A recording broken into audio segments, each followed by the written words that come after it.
India লাইভৰ সমূহ দৰ্শকক India লাইভৰ তৰফৰ পৰা জনাইছো সৌহাৰ্দ্যপূৰ্ণ অভিবাদন। আজিৰ এই বিশেষ অনুষ্ঠানত মই শ্ৰী নৱস্মিতা কৰি আপোনালোক সকলোকে আন্তৰিকতাৰে জনাইছো স্বাগতম।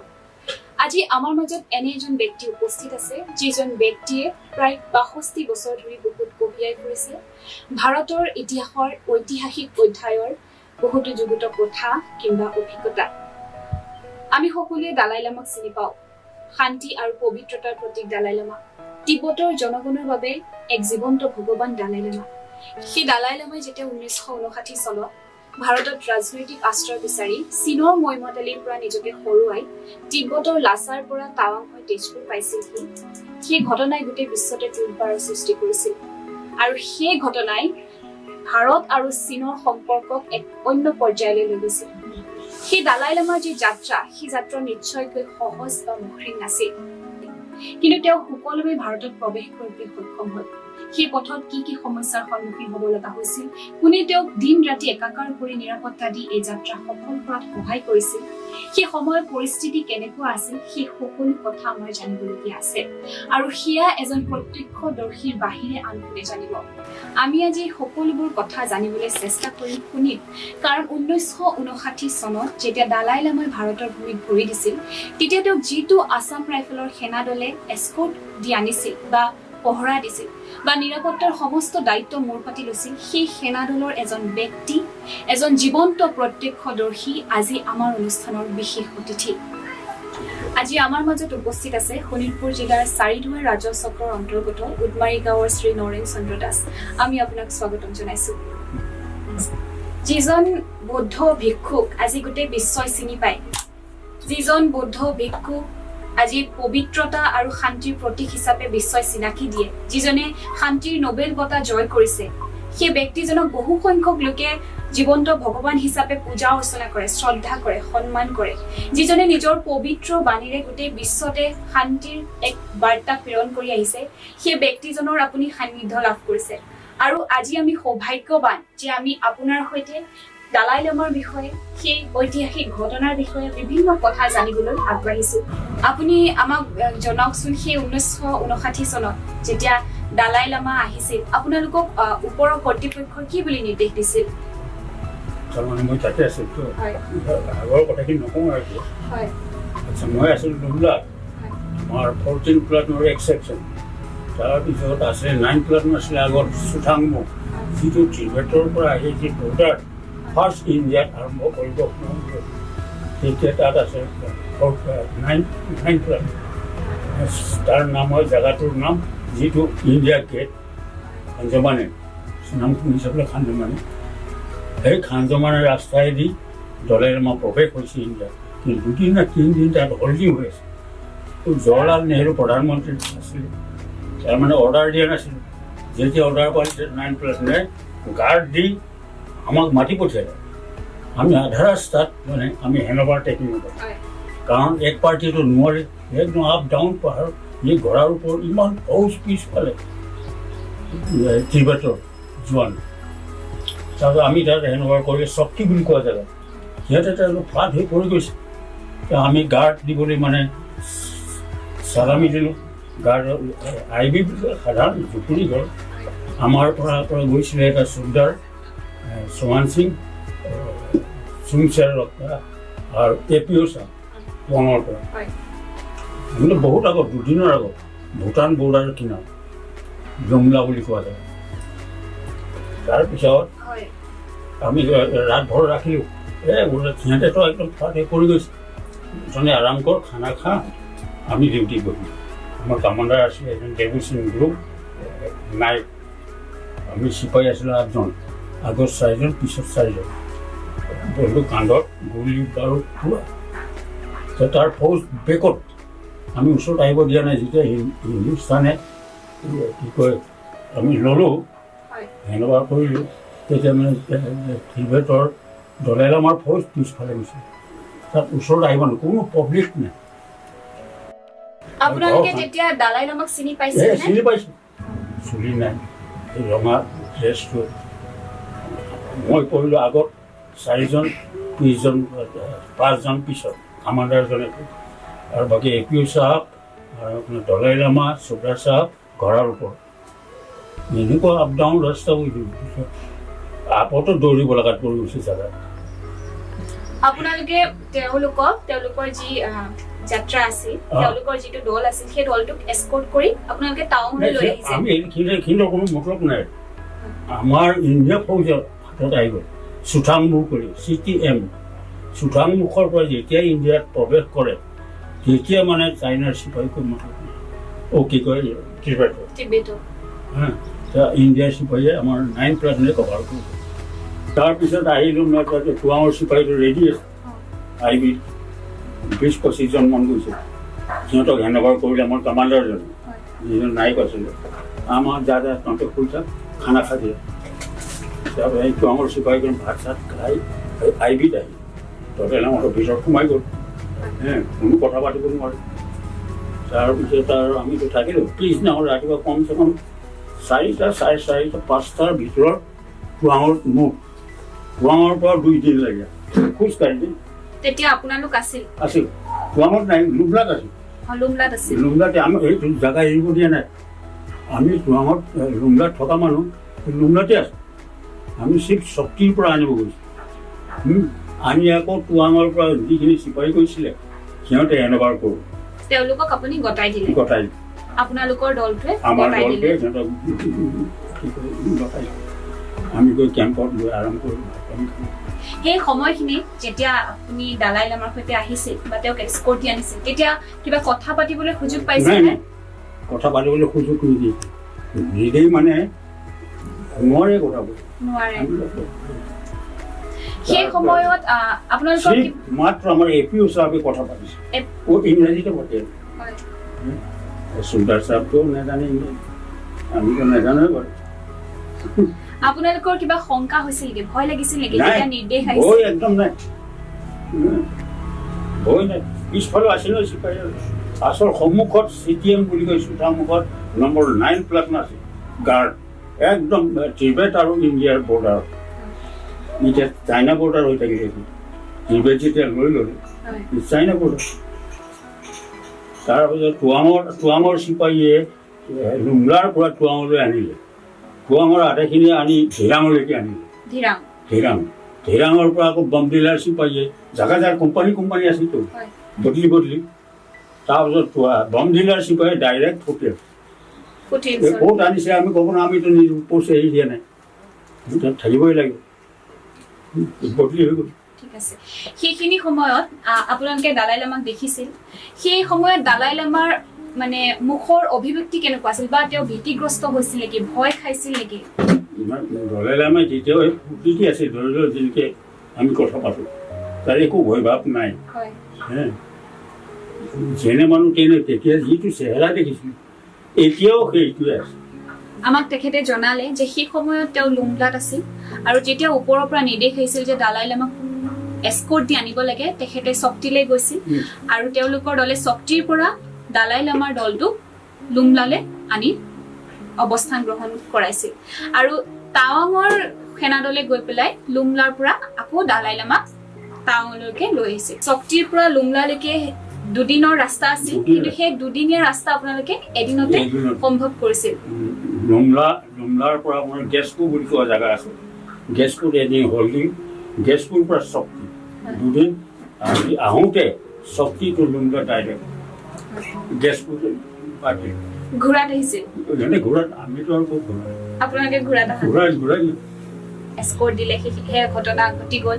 তাৰপিছত 2017 চনত আপুনি গুৱাহাটীত যি অনুষ্ঠান আছিল য'ত দালাই লামা আহিছিল তাত আপুনি আকৌ পুনৰ দেখা সাক্ষাৎ তেতিয়াই হৈছে, যি মানে বিৰল মুহূৰ্ত বুলি ক'ব লাগিব। গোটেই অসমবাসী ৰাইজে বা গোটেই ভাৰতৰ ৰাইজে আপোনাক চিনি পালে, বাতৰি কাকতৰ প্ৰথম পৃষ্ঠাত আপোনাৰ ছবিখন আহিছিল দালাই লামাৰ সৈতে। কেনেকুৱা অনুভৱ হৈছিল? আচৰিত দেখিলোঁ, যেতিয়া ফাৰ্ষ্ট ষ্টেপত উঠাৰ লগে লগে চিধা আহোঁতে পইণ্ট কৰিছে, হয়তো ফুল ড্ৰেছত আছিল। মোৰ ৱাৰ্ড অফিচাৰ আছে, গাৰ্ড বডিগাৰ্ড, মোৰ হেল্পাৰ। তাৰপিছত অলপ পিছতে নাম মাতিলে, তাত গ'লোঁ। আমাৰ মুখ্যমন্ত্ৰী আছে সৰ্বানন্দ সোণোৱাল আৰু এতিয়া এজনো আছে হিমন্ত বিশ্ব শৰ্মা।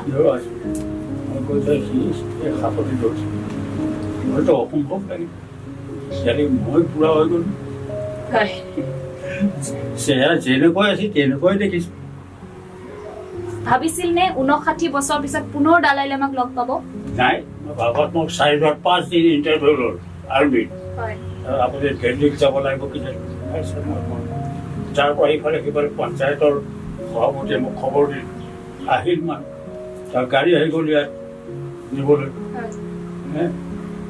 তাৰ পৰা গুৱাহাটী আমাৰ হেৰিত ৰাখিলে ট্ৰেনজিট কেম্পত গুৱাহাটী 2017 চনত দালাই লামা আৰু শ্ৰী নৰেন চন্দ্ৰ দাস ডাঙৰীয়াৰ যি মহামিলন সেই বিষয়ে আমি সকলোৱে ইতিমধ্যে জ্ঞাত জানো দেখিছোঁ কিন্তু তাৰ পিছত 2018 চনৰ মাৰ্চ মাহত দালাই লামাই হিমাচলৰ ধৰমশালালৈ শ্ৰী নৰেন চন্দ্ৰ দাস ডাঙৰীয়াক আমন্ত্ৰণ কৰি নি যি আতিথ্য আপ্যায়ন কৰিছিল যি সন্মান যাচিছিল সেই বিষয়ে হয়তো আমি সকলোৱে নাজানো আৰু তেওঁলোকে 60 বছৰ শৰণাৰ্থী হিচাপে থকাৰ পিছত দালাই লামাই থেংক ইউ ইণ্ডিয়া অনুষ্ঠান সেই অনুষ্ঠানত আচলতে ভাৰতবৰ্ষক তিব্বতীয়ান লোকসকলে কিদৰে কৃতজ্ঞতা প্ৰকাশ কৰে কিদৰে শ্ৰদ্ধা জ্ঞাপন কৰে ভাৰতৰ প্ৰতি তেওঁলোকৰ যি মৰম শ্ৰদ্ধা সেয়া আচলতে দেখি আমি অসমীয়া হিচাপে ভাৰতীয় হিচাপে আমাৰ মন প্ৰাণ গৌৰৱত উৎফুল্লিত হৈ পৰে আৰু সেই অনুষ্ঠানত শ্ৰী নৰেন চন্দ্ৰ দাস ডাঙৰীয়াক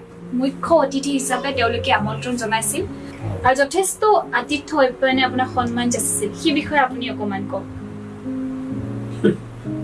কি ক'ম বাৰু সমাজটো বহুত আছে ফাৰ্ষ্ট মানে ইণ্ডিভিজুৱেল প্ৰাইজ দিছে মাটি লেকচাৰ দিছে আৰু মানে দালাই লামাই ইংৰাজী কয় কি কয় খাম্বা বাগাটো কয়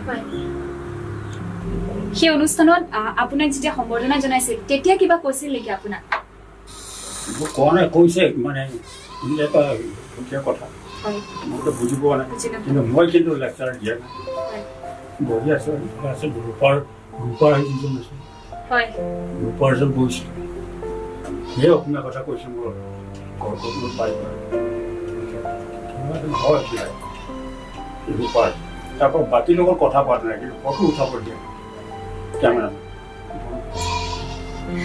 আমি ইতিমধ্যে থেংক ইউ ইণ্ডিয়াৰ প্ৰগ্ৰেমৰ যি ভিজুৱেল দেখিছোঁ আচলতে আপোনালোকে দেখিলেও পুনৰবাৰ কৈছোঁ যে এগৰাকী অসমীয়া হিচাপে ভাৰতীয় হিচাপে আপোনালোকৰ মন প্ৰাণ গৌৰৱত উৎফুল্লিত হৈ পৰিব গতিকে আহক আমি এইখিনিতে থেংক ইউ ইণ্ডিয়া প্ৰগ্ৰেমৰ দুটামান ভিডিঅ' চাই লওঁ Now humbly request His Holiness the Dalai Lama to felicitate Narendra Chandra Das, the lone known survivor of the Assam Rifles personnel who received His Holiness the Dalai Lama in India exactly 60 years ago on March 31st, 1959.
सरजमी से तिब्बत को तोहफा मिला है ए हिंद तुझको सलाम তিব্বতীয়ান লোকসকলে দালাই লামাক এজন জীৱন্ত ভগৱান হিচাপে জ্ঞান কৰে আৰু সেই ভগৱানজনক ভাৰতে যি ৰাজনৈতিক আশ্ৰয় দি তেওঁক শৰণাৰ্থী হিচাপে আজি ৬২ বছৰ তেওঁক শৰণাৰ্থী হিচাপে ভাৰতত আশ্ৰয় দিছে সেই হেতুকে তিব্বতীয়ান লোকসকল ভাৰতবৰ্ষৰ বাবে চিৰকৃতজ্ঞ আৰু সেই হেতুকে তেওঁলোকৰ যিজন ভগৱানক ৰক্ষাৰ দায়িত্বত শ্ৰী নৰেন চন্দ্ৰ দাস ডাঙৰীয়া আছিল সেই হেতুকে তেওঁকো যথেষ্ট শ্ৰদ্ধা আৰু সন্মান তেওঁলোকে সেই অনুষ্ঠানটোত জ্ঞাপন কৰিছিল তিব্বতৰ পিনৰ পৰা শ্ৰী নৰেন চন্দ্ৰ দাস ডাঙৰীয়াক এই উপহাৰটি দিছিল আৰু ইয়াত তেওঁলোকে লিখি দিছে thank you India for your profound support by the people of Tibet 2018 আমি সঁচাকৈয়ে ভাৰতীয় হিচাপে গৌৰৱ অনুভৱ কৰিছোঁ শ্ৰীযুত নৰেন চন্দ্ৰ দাস ডাঙৰীয়াৰ সৈতে তেখেতৰ নাতি উপস্থিত আছিল আৰু তেখেত আজি আমাৰ এই বিশেষ অনুষ্ঠানত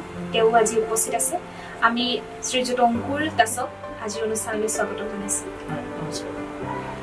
আচলতে সেই সময়খিনিত যেতিয়া থেংক ইউ ইণ্ডিয়া অনুষ্ঠানটি অনুষ্ঠিত কৰিছিল প্ৰায় ৬০ বছৰ পিছত শ্ৰীযুত নৰেন চন্দ্ৰ দাস ডাঙৰীয়াক স্বীকৃতি দিয়া হৈছিল ইমান সন্মান জ্ঞাপন কৰা হৈছিল সন্মান যচা হৈছিল সেই মুহূৰ্তত আপুনি তাত উপস্থিত আছিল আপুনি নিজেও দালাই লামাৰ সৈতে কথা পাতিছিল কেনেকুৱা অভিজ্ঞতা বা সেইখিনি সময়ত সেই অনুষ্ঠানটিত কেনেকুৱা মুহূৰ্তৰ আপোনালোক সাক্ষী হৈছিল সেই বিষয়ে আমাক অকণমান জনাওক সঁচাকৈ এক মানে প্ৰভাৱনীয় মানে মনোৰম এটা দৃশ্য আছিল যিটো সময়ত মই বিৰাট আৱেগিক হৈ পৰিছিলোঁ আচলতে 2017 বৰ্ষত যেতিয়া প্ৰথমবাৰ প্ৰায় 59 বছৰৰ পিছত যেতিয়া ককাক প্ৰথমবাৰ গুৱাহাটীলৈ আমন্ত্ৰণ জনাইছিল দালাই লামা যেতিয়া অসমলৈ আহিছিল ককাক তেতিয়া সেইখিনি সময়ত সম্বৰ্ধনা জনাইছিল আৰু তাৰ পিছতে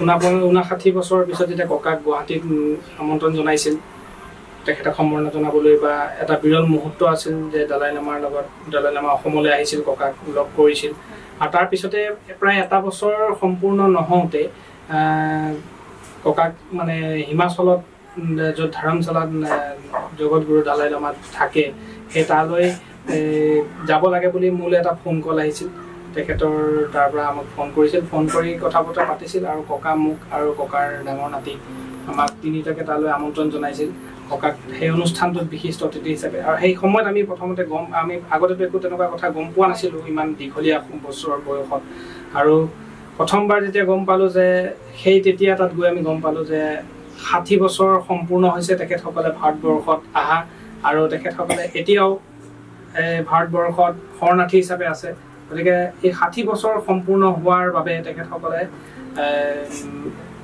থেংক ইউ ইণ্ডিয়া ধন্যবাদ ভাৰত বুলি এটি অনুষ্ঠান তেখেতসকলে কৰে আৰু সেই অনুষ্ঠানটি ককাক বিশিষ্ট অতিথি হিচাপে তালৈ আমন্ত্ৰণ জনাইছিল আৰু মই নিজকে সৌভাগ্যৱান বুলি ভাবোঁ যে সেইখিনি সময়ত এটা বিৰল মুহূৰ্তৰ মই সাক্ষী হ'ব পালোঁ এটা মানে অকল্পনীয় যিটো মই কল্পনা কৰা নাছিলোঁ যে মই কেতিয়াবা জগতগুৰু দালাই লামাক কাষত পাম বা তেখেতৰ চৰণ চুই মই আশীষ ল'ব পাৰিম বা তেখেতে মোক হাতখনত ধৰি যেনেকৈ টানি মোক ফটো একপি উঠিল মই বৰ অকল্পনীয় আছিল মই ভবা নাছিলোঁ সপোনতো কেতিয়াও ভবা নাছিলোঁ সেই ককাৰ কাৰণে সেইখিনি সম্ভৱ হ'ল আৰু মই ভাবোঁ যে ককাই এনেকুৱা কিছু কাম কৰিছিল যাৰ বাবে আজি সেইখিনি ককাই সন্মান লাভ কৰিবলৈ সক্ষম হৈছে আৰু তাত এটা এনেকুৱা মানে মই দেখিবলৈ পাইছিলোঁ যেতিয়া আমি দালাই লামা যোনটো বাসগৃহত তেখেত থাকে সেই বাসগৃহত যেতিয়া আমাক প্ৰথম লৈ গৈছিল পুৱা ভাগত আৰু এটা খুব টাইট ছিকিউৰিটিৰ মাজত তেখেত থাকে আমাৰ ইণ্ডিয়া গভৰ্ণমেণ্ট আৰু ত্ৰিবেটিয়ান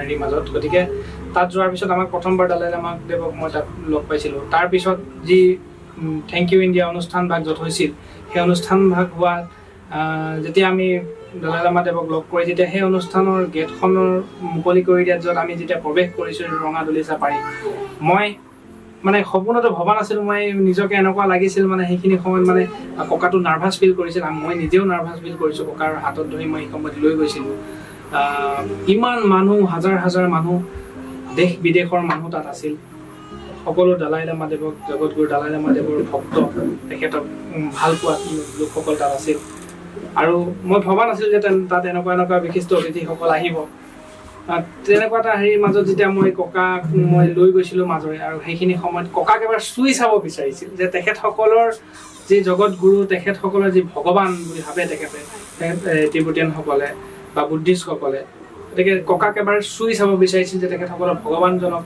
মানে সুশৰীৰে ভাৰতবৰ্ষত প্ৰৱেশ কৰাত সহায় কৰা তেনেকুৱা এজন মানে সৈনিক, গতিকে তেখেতক এবাৰ চুই চাব বিচাৰিছিল মানুহবিলাকে, কিন্তু সেই সময়ত কাকোকে তাত প্ৰৱেশ কৰিব দিয়া হোৱা নাছিল। সাংঘাতিক এটা মানে নিৰাপত্তা বেষ্টনীৰ মাজেৰে আমি গৈছিলোঁ, আৰু তাতে ককাক দালাই লামা দেৱ তাত আছিল, তেখেতৰ তিব্বতীয়ান প্ৰেচিডেণ্টজন আছিল, তাত আপোনাৰ হিমাচলৰ ধৰ্মশালাৰ CM আছিল, প্লাছ আপোনাৰ ভাৰতীয় জনতা পাৰ্টীৰ কেন্দ্ৰীয় সাধাৰণ সম্পাদক তাত আছিল, অৰুণাচলৰ মুখ্যমন্ত্ৰী পেমা খাণ্ডু ডাঙৰীয়া তাত আছিল। গতিকে একেটা শাৰীত ককাক তাত বহাইছিল, আমি কিছু পিছত আছিল। তে খুব সাংঘাতিক এটা দৃশ্য আৰু খুব সাংঘাতিক এটা মানে হেৰিৰ সাক্ষী হ'লোঁ, বিৰল মুহূৰ্তৰ সাক্ষী হ'লোঁ, যিটো হয়তো মই জীৱনত আৰু কেতিয়াও নাপাম। আৰু মোৰ জীৱনৰ এটা ডাঙৰ স্মৃতি হৈ ৰ'ল যে মই জগতগুৰু দালাই লামাৰ মানে চৰণ চুই মই আশীষ ল'ব পাৰিলোঁ। গতিকে মই নিজকে ধন্য মানো, আৰু এই গোটেইবোৰ মানে সম্ভৱ হৈছে ককাৰ কাৰণে। গতিকে মই ককাৰ দীৰ্ঘায়ু কামনা কৰিছোঁ। ধন্যবাদ। ধন্যবাদ। আচলতে আমি অসমীয়া হিচাপে, ভাৰতীয় হিচাপে গৌৰৱ কৰিছোঁ। আপোনাক সেই সময়ত তিব্বতীয়ান লোকসকলে এবাৰ চুই চাব বিচাৰিছিল, কাৰণ আপুনি তেওঁলোকৰ ভগৱানজনক ৰক্ষা কৰিছিল আৰু তাত প্ৰৱেশ কৰাত সহায় কৰিছিল। কেনেকুৱা অনুভৱ হৈছিল? আপোনাক এবাৰ চুই চাব বিচাৰিছিল। কিছুমানে কিন্তু লগ পাই গৈছে, হয়, তেনেকে চোৱা নাই ধৰম বুলি। আপুনি যথেষ্ট নিৰাপত্তাৰ মাজত আছিল, কিন্তু আপোনাক চুই চাব বিচাৰিছিল। ইমান শ্ৰদ্ধা, ইমান সন্মান আপোনাক তাত যাচিছিল, কেনেকুৱা অনুভৱ হৈছিল?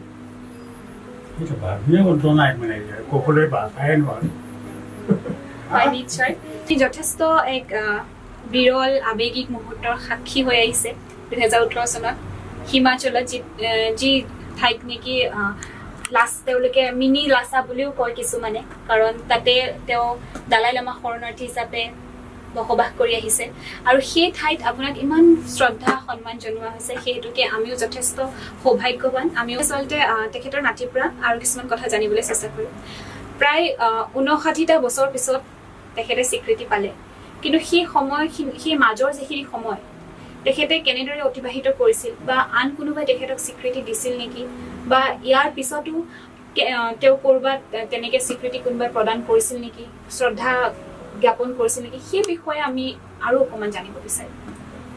যেতিয়া আপোনাৰ ককা চাকৰিৰ পৰা ৰিটায়াৰমেণ্ট আহিল, তাৰপিছত তেনেকুৱা কোনো ধৰণৰ সম্বৰ্ধনা বা কিবা তেনেকুৱা হেৰি হোৱা নাছিল। মাত্ৰ 2004 চনত ৰঙাপৰা আঞ্চলিক ছাত্ৰ সন্থাই বালিপুৰাত এটি বিশেষ অভিনন্দন সম্বৰ্ধনা অনুষ্ঠান আয়োজন কৰিছিল, আৰু সেই অনুষ্ঠান ভাগত অসম ছাত্ৰ সন্থাৰ বৰ্তমানৰ মুখ্য উপদেষ্টা ডক্টৰ সমুজ্জ্বল কুমাৰ ভট্টাচাৰ্য ডাঙৰীয়া আহিছিল, আৰু সেই অনুষ্ঠানত ককাক ছাত্ৰ সন্থাই এটি সম্বৰ্ধনা জনাইছিল।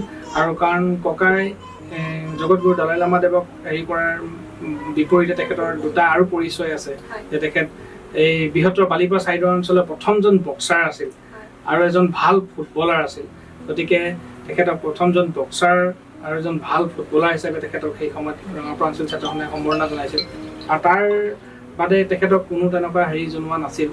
আৰু 2017 বৰ্ষত যেতিয়া তেখেত মানে এটা পপুলাৰ হ'ল, এই জগতগুৰু দালাই লামা দেৱ গুৱাহাটীত আহি যেতিয়া তেখেতক মানে লগ হ'ল, এক মহামিলন হ'ল, তাৰ পিছৰ পৰা তেখেতক বিভিন্ন অনুষ্ঠান প্ৰতিষ্ঠানে তেখেতক মাতা হ'ল, সম্বৰ্ধনা জ্ঞাপন কৰা হ'ল। তাৰ মাজৰে এজন হেৰি আছিল আমাৰ এজন অসমীয়া ব্যক্তি ৰঞ্জিত বৰঠাকুৰ ডাঙৰীয়া, তেখেতৰ যি আমাৰ লখৰা বুঢ়াগাঁও স্থিত তাতে যি ৱেল মাৰ্চিৰ বুলি যিখন আমাৰ 3 ষ্টাৰ এখন হোটেল, যিখন ইষ্টাৰ্ণ হিমালয়া বটানিকেল আৰ্ট তেখেতসকলৰ যিটো হেৰি NGO, তেখেতসকলে গুৱাহাটী তাজ বিমানতাত 2017 বৰ্ষত তেখেতক তালৈ আমন্ত্ৰণ জনাইছিল, মোকো তালৈ মাতিছিল, মই গৈছিলোঁ। তেখেত তাত দেশ বিদেশৰ বহু পৰ্যটক আহিছিল, বহু বিশিষ্ট অতিথি আহিছিল, তাতো তেখেতক সম্বৰ্ধনা জ্ঞাপন কৰিছিল। তেখেতৰ হোটেললৈকো ককাক লৈ গৈছিল, তাতো নি যথেষ্ট সন্মান জনাইছিল তেখেতক। আৰু তাৰপিছৰ পৰা যেনিবা যেতিয়া তেখেত পপুলাৰ হ'ল, সমগ্ৰ অসম ভাৰত নালাগে বিশ্বই আজি ধৰক ইণ্টাৰনেটত বিচাৰিলে তেখেতক পোৱা যায়। গতিকে সকলো অনুষ্ঠান প্ৰতিষ্ঠান তেতিয়াবা মাতা হ'ল, কিন্তু তাৰ আগৰলৈকে তেখেতক কিন্তু কোনেও ক'তো বিচৰা নাছিল বা ক'তো তেনেকুৱা সন্মান জনোৱা নাছিল। এজন সাধাৰণ ব্যক্তি হিচাপে তেখেতে জীৱন অতিবাহিত কৰিছিল।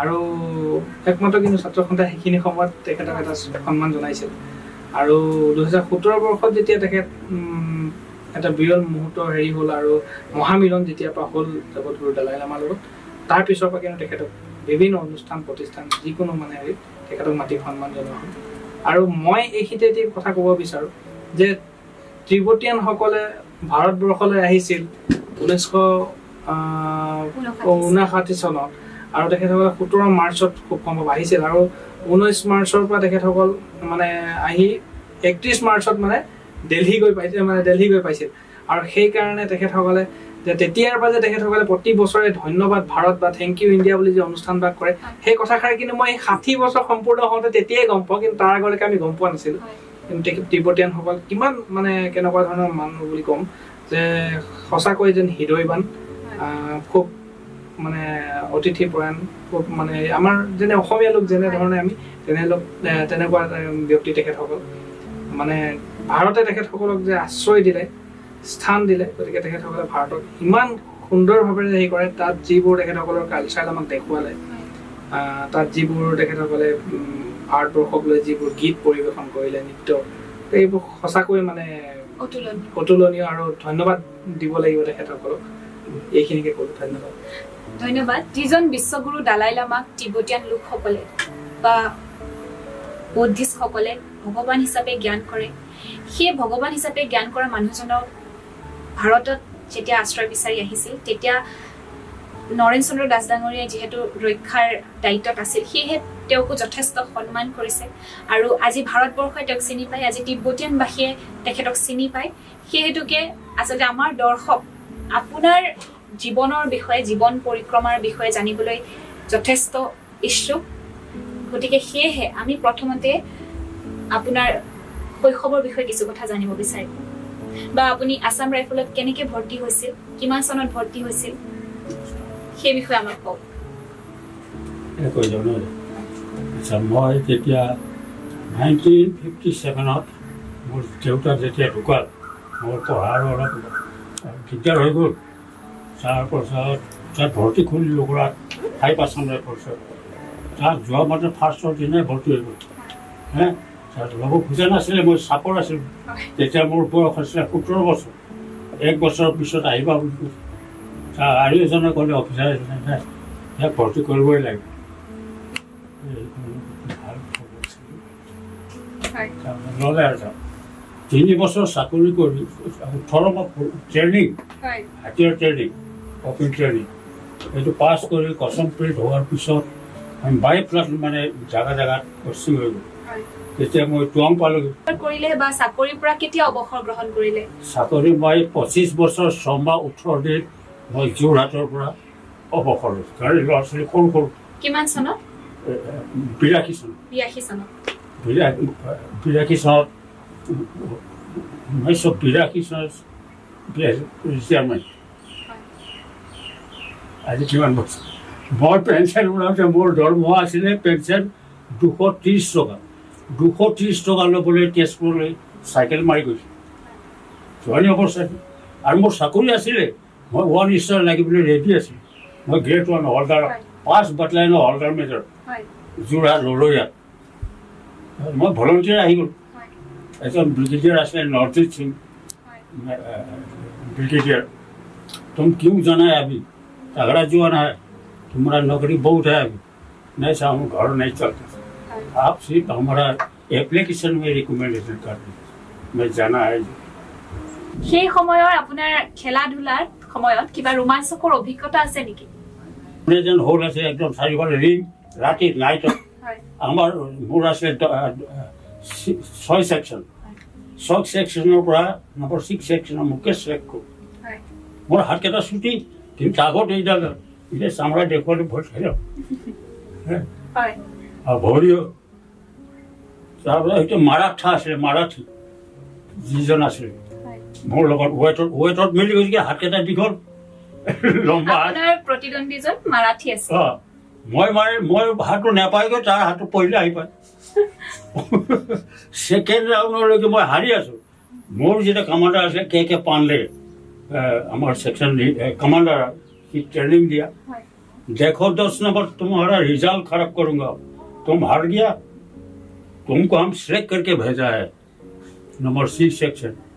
मुझे गाटो टेस्ट मुझे भी सीखा मैं दुख बने पाइस टेस्ट ওলাইছে তাহলে এটা পাঞ্জাবী আসলে নাইক আমার সেকশন রাখি বক্সিং নাই খেলা नायक আসলে देखो ऐसे ऐसे तुम तो हार गया, तुम्हारा रिजल्ट भी खराब करूंगा पड़ता है हिंदी के कुछ বহি পেলাই মালিশ কৰি সেকেন্ড হয় মানে ৰশিৰ হাতে টাইনি কি থই গংসাৰে মুঠি দিছি এই দুনিয়া মানুষ হলৰ ভিতৰত তুমি এসে করছো নিচে ঘুষ যাও अंदर में घुसाओ भीतर घुमाई से डाउन हो और पहले लेफ्ट हिट लगा सिर्फ नाभि में दुटाई टारगेट एक तो मुखर इटू और ये नाभि बेलेग जगह मारिले तो फाउल हो पॉइंट काटिंग हो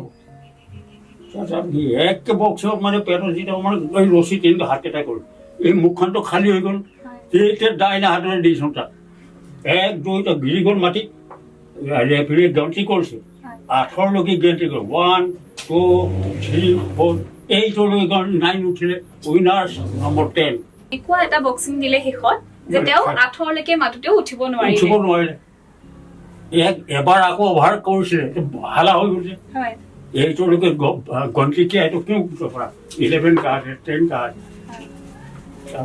হাত উঠাই দিলে ৰেফাৰী তো ভাই বন্দি কৰিব নোৱাৰে হাতত ধৰি লোৱা চেণ্টাৰ দুনিয়াই দেখিছে ইফালে টেষ্ট বহি আছিল নাকে এই যে কথা মনত পৰে মোৰ বুজা এটা দেখিলে ভয় লাগে ফুটবলৰ আৱাজ শুনিলে ভয় আপুনি বৰ্তমান এতিয়া আপুনি কি কৰি আছে মই একো নকৰো গীত শুনে গান গাই থাকে গুনগুনাই থাকে ও এনে মই কিছিম মনত পৰি আগৰ নেপালী গান গাওঁ অলপ অলপ এই টুকুৰা চৰে ফিল্মৰ গান গাওঁ ভুটিয়া কথা মই জানো অকমান কিবা এটা গুনগুন ডালো মুস্কুৰালো महफिल सजालो ना जाने कल कोई साथी छूट जाएगा जीवन के दौर ভাল লাগিল আচলতে আৰু আমি শুনিছো আপুনি খুব ভাল ভাওনা কৰিছিল অভিনয় কৰিছিল আপুনি ৰাস কৰিছিল ৰাসৰ মানে অসুৰ নলেজ এটা অসুৰ ওলাইছিল অসুৰজন মোকে দিছিল ইয়াত মেকআপ কৰিবলৈ ৰিক্সাত লৈ গ'ল মানুহ বাপ আপুনি হিন্দী ফিল্মৰ এটা ডায়লগ আমাৰ শুনাই দিয়ক वो कितने थे 3 जन से पठाइছে পালোৱান ধৰ্মেন্দ্ৰ আৰু অভিতাভ বচ্চনক আনিবলৈ तो तुम कितने थे 3 साले हरामजादे আৰু আমাৰ সৌভাগ্য যে আজি আমি আপোনাক কাখত পাই আপোনাৰ সৈতে ইমানখিনি কথা পাতিলো আৰু আপোনাৰ সুস্বাস্থ্য কামনা কৰিছো আৰু আজি বিশেষ অনুষ্ঠানৰ পৰা আমি বিদায় মাগিছো ধন্যবাদ